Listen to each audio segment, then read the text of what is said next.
Hey guys, Sean here at Vulcan Performance. Today we're going to talk about an early arm bend in Olympic lifting. So snatching, clean and jerking, cleaning, things like that. What's the significance of an early arm bend? Is it really that bad? And the answer to that is we want to always avoid the early arm bend. I've seen some things out there recently, people advocating early arm bend, and there's only a few reasons why you would do that. But the short answer is you always want to have a locked out elbow, a stacked position as long as you can. What happens is whenever we pull from the ground, I'm just going to do a clean position here. So I'm in a clean, and if I'm pulling from the ground and I cross the knee and I start to bend here or retract my shoulder blades or bend at the elbow, all I'm doing is I'm decreasing the power coming from my hips.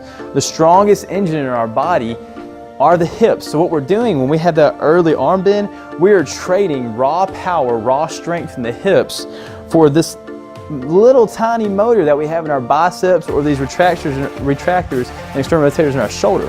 This is where our power comes from. We don't want to trade this for power here, okay?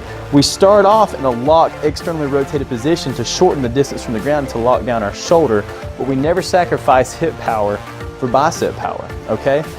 It's infinitely weaker muscle. So instead of shortening the arms, make sure whenever you come up, you're here, we start off, I externally rotate, I'm already got everything fully retracted, and then from here I can come up, I'm fine, I'm fine, I'm fine. I never will bend my arms until I get past the triple extension. After I hit triple extension, you will see an arm bend and a shoot to the front rack, okay?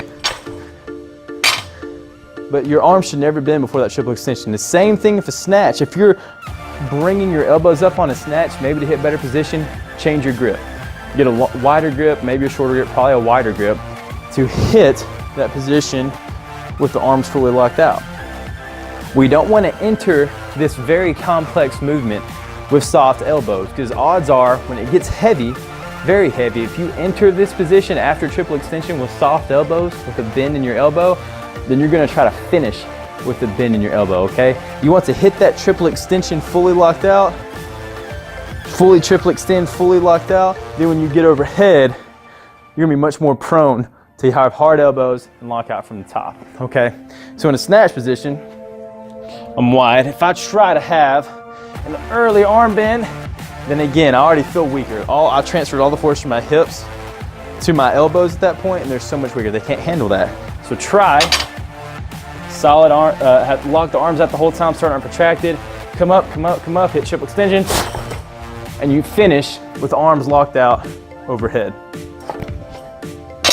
I never advocate for soft elbows or for bent elbows. The only time you would is if your anatomy is improportional to the lift. So if you're very tall, have a very wide wingspan, having a short elbow or bending the elbow at some point during your pull may be needed, okay? But as soon as you can, as soon as you get out of that pull and you bend those elbows, you need to think about pressing to the ceiling and locking out again, because it's going to bite you in the end. So remember guys, we always have hard elbows. Never shorten them up unless your anatomy asks for it, and most of the time you can get by with not having to short your elbows out.